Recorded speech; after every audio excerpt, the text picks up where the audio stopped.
Seção 4ª. Do recolhimento dos tributos devidos. Artigo 21. Os tributos devidos, apurados na forma dos artigos 18 a 20 desta Lei Complementar, deverão ser pagos. Inciso 1º. Por meio de documento único de arrecadação, instituído pelo Comitê Gestor. Inciso 2º. Revogado. Inciso 3º. Enquanto não regulamentado pelo Comitê Gestor, até o último dia útil da primeira quinzena do mês subsequente àquele a que se referir. Inciso 4º. Em banco integrante da rede arrecadadora do Simples Nacional, na forma regulamentada pelo Comitê Gestor. Parágrafo 1º. Na hipótese de a microempresa ou a empresa de pequeno porte possuir filiais, o recolhimento dos tributos do Simples Nacional dar-se-á, por intermédio da matriz. Parágrafo 2º. Poderá ser adotado o sistema simplificado de arrecadação do Simples Nacional, inclusive sem utilização da rede bancária, mediante requerimento do Estado, Distrito Federal ou município ao Comitê Gestor. Parágrafo 3º. O valor não pago até a data do vencimento sujeitar-se-á à incidência de encargos legais na forma prevista na legislação do Imposto sobre a Renda. Parágrafo 4º. A retenção na fonte de ISS das microempresas ou das empresas de pequeno porte optantes pelo Simples Nacional somente será permitida se observado o disposto no artigo 3º da Lei Complementar no 116, de 31 de julho de 2003, e deverá observar as seguintes normas. Inciso 1º. A alíquota aplicável na retenção na fonte deverá ser informada no documento fiscal e corresponderá à alíquota efetiva de ISS a que a microempresa ou a empresa de pequeno porte estiver sujeita no mês anterior ao da prestação. Inciso 2º. Na hipótese de serviço sujeito à retenção ser prestado no mês de início de atividades da microempresa ou da empresa de pequeno porte, deverá ser aplicada pelo tomador a alíquota efetiva de 2%. Inciso 3º.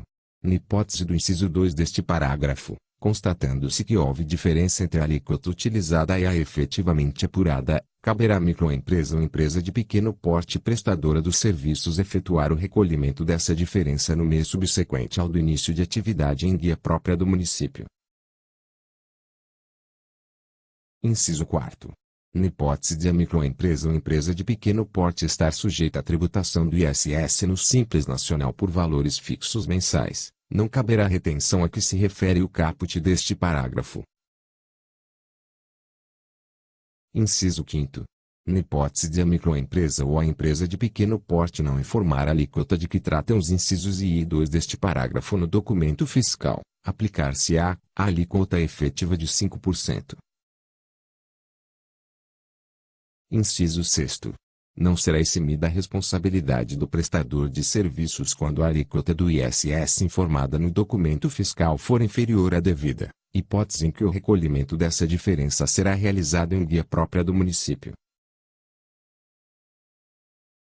Inciso 7º. O valor retido, devidamente recolhido, será definitivo, não sendo objeto de partilha com os municípios, e sobre a receita de prestação de serviços que sofreu a retenção não haverá incidência de ISS a ser recolhida no Simples Nacional. Parágrafo 4º.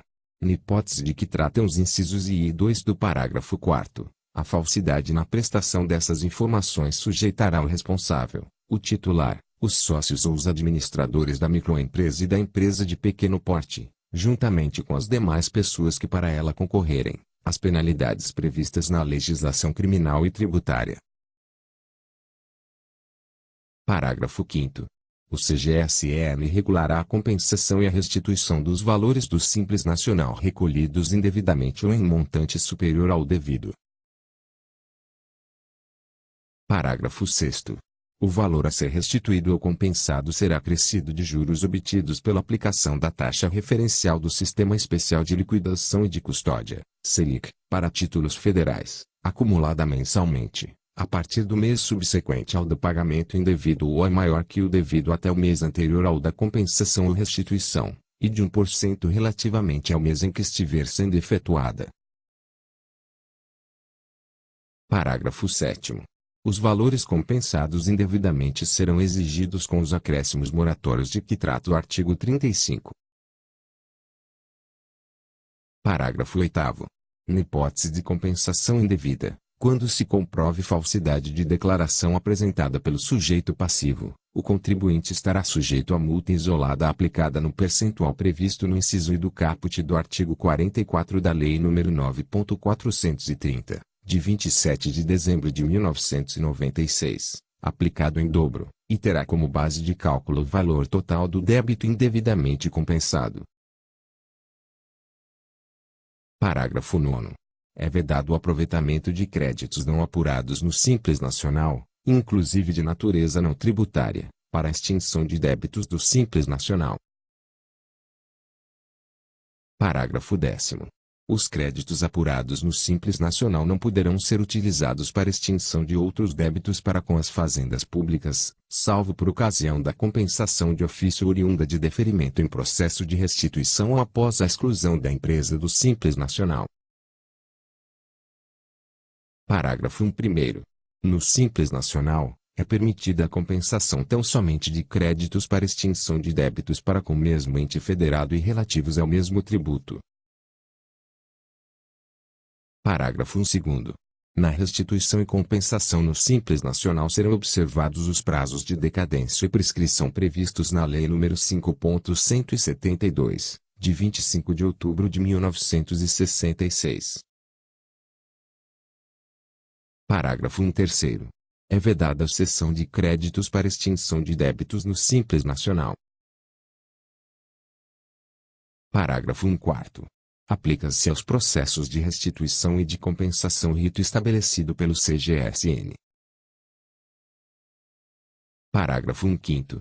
Compete ao CGSN fixar critérios, condições para rescisão, prazos, valores mínimos de amortização e demais procedimentos para parcelamento dos recolhimentos em atraso dos débitos tributários apurados no Simples Nacional, observado o disposto no parágrafo 3º deste artigo e no artigo 35 e ressalvado o disposto no parágrafo 19 deste artigo. Parágrafo 6º. Os débitos de que trata o parágrafo 15 poderão ser parcelados em até 60 parcelas mensais, na forma e condições previstas pelo CGSN. Parágrafo 7º. O valor de cada prestação mensal, por ocasião do pagamento, será acrescido de juros equivalentes à taxa referencial do Sistema Especial de Liquidação e de Custódia, Selic, para títulos federais, acumulada mensalmente, calculados a partir do mês subsequente ao da consolidação até o mês anterior ao do pagamento, e de 1% relativamente ao mês em que o pagamento estiver sendo efetuado, na forma regulamentada pelo CGSN. Parágrafo 8º. Será admitido o reparcelamento de débitos constantes de parcelamento em curso ou que tenha sido rescindido, podendo ser incluídos novos débitos, na forma regulamentada pelo CGSN. Parágrafo 9º. Os débitos constituídos de forma isolada por parte de Estado, do Distrito Federal ou de município, em face de ausência de aplicativo para lançamento unificado, relativo a tributo de sua competência, que não estiverem inscritos em dívida ativa da União, poderão ser parcelados pelo ente responsável pelo lançamento de acordo com a respectiva legislação, na forma regulamentada pelo CGSN. Parágrafo 20º. O pedido de parcelamento deferido importa a confissão irretratável do débito e configura a confissão extrajudicial. Parágrafo 2 primeiro.